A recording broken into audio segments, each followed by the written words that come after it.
અંદર કામ કરવું હોય તો શું કરવું પડે? આદરણીય નરેન્દ્રભાઈ મોદી સાહેબે ધરતી આંબા ગામ ઉત્કર્ષ યોજનાની શરૂઆત કરી 2024માં ભગવાન બિરસા મુંડાની જન્મભૂમિ ઉપરથી ધરતી આંબા ગામ ઉત્કર્ષ યોજનાની શરૂઆત કરી। આ યોજનાની અંદર શું લાભ મળવાના છે?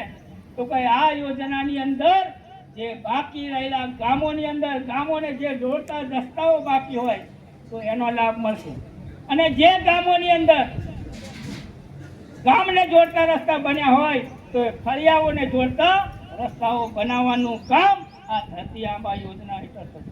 સાથે જ ઊંડાણના વિસ્તારની અંદર જ્યાં માધ્યમિક શાળાઓ શરૂ કરવામાં આવી છે એવી શાળાઓની અંદર દીકરા દીકરીઓને રહેવા માટે છાત્રાલયો બનાવવાનું કામ આ ભારતીય જનતા પાર્ટીની સરકારે આ સન્માન આપ્યું છે।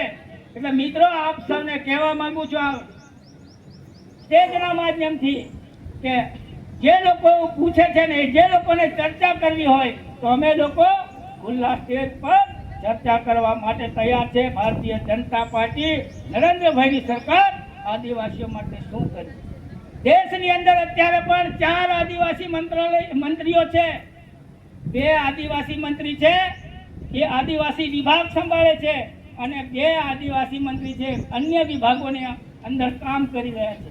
આ આદિવાસીઓનું સન્માન છે।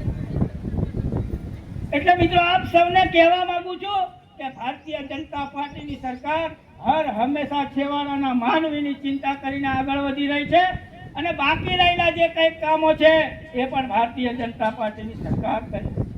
આમ અત્યારે સિંચાઈની વાત થઈ ગઈ, મારે એમાં વધારે ઉતરવું નથી, પરંતુ ગુજરાતના મૃદુ અને મક્કમ મુખ્યમંત્રી આદરણીય ભૂપેન્દ્રભાઈ પટેલની સરકાર અને ભૂપેન્દ્રભાઈ પટેલ આ આદિવાસીઓના અવાજ સાંભળીને છોટાઉદેપુર જિલ્લાના તમામ આદિવાસી ધારાસભ્યોને અવાજ સાંભળીને આ વિસ્તારને છોટાઉદેપુર જિલ્લાનો જે સૂકો વિસ્તાર છે જ્યાં પિયતની સગવડ નથી એ વિસ્તારને લીલો કરવા માટે 5300 કરોડ રૂપિયાની એક યોજના બનાવી છે, અને આ વિસ્તારની અંદર લિફ્ટ ઇરિગેશન યોજના હેઠળ આ વિસ્તારને લીલો કરવા માટે અમને જે પ્રયત્ન બજેટમાં જોગવાઈ કરી છે ત્યારે સરકારનો આભાર માનું છું।